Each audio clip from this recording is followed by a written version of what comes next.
Guruji, salt వేసుకోకూడదు అంటారు అందరూ. సో సాల్ట్ ఎందుకు వేసుకోకూడదు, సాల్ట్ లేకుండా మనం ఎందుకు తినాలి అనేది చెప్పండి గురుజీ. అందరికీ నమస్కారం అండి. ఇప్పుడు ఉప్పు లేనిదే చప్పగా ఉంటుంది, ఉప్పు లేనిదే చప్పటి కూర ఎట్లా తినాలి అంటారు కదా. కూరల్లో ఉప్పు వేసుకోవచ్చు తగినంత. కానీ చాలామంది ఏం చేస్తారంటే, మన తెలుగు వాళ్ళం అందరము భోజనం అయిపోయే ముందర పెరుగన్నం వేసుకొని పెరుగులో ఉప్పు వేసుకొని తింటాము. దానివల్ల జరిగే నష్టం ఏంటనేది చెప్తాను.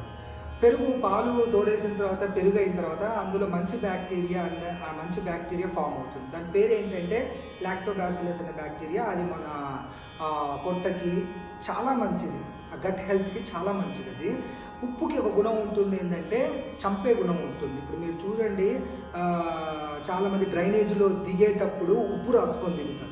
ఎందుకంటే బ్యాడ్ బ్యాక్టీరియా వాళ్ళకి తగిలినా కూడా ఆ బ్యాక్టీరియా వైరస్ వాళ్ళ శరీరాన్ని ఏం చేయకుండా ఉండటానికి సోడియం రాసుకుంటారు.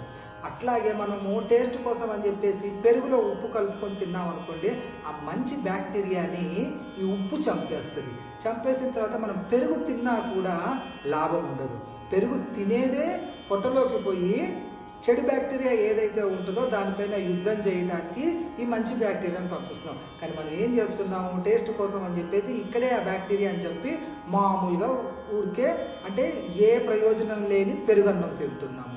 సో దానివల్ల ఇప్పుడు మనం తెలుసుకున్నది ఏంటంటే, పెరుగులో బ్యాక్టీరియాని ఉప్పు చేత చంపమాకండి, ఉప్పు లేకోకుండా తినండి. మళ్ళీ ఇక్కడ ఒక ప్రశ్న వస్తుంది, ఏంటి ఉప్పు లేకుండా ఎట్లా తింటాం, అలవాటైన నాలుగు కదా అంటారు. కూరలు నంచుకోండి, కొద్దో గొప్ప మనకి ప్రయోజనం ఉంటుంది.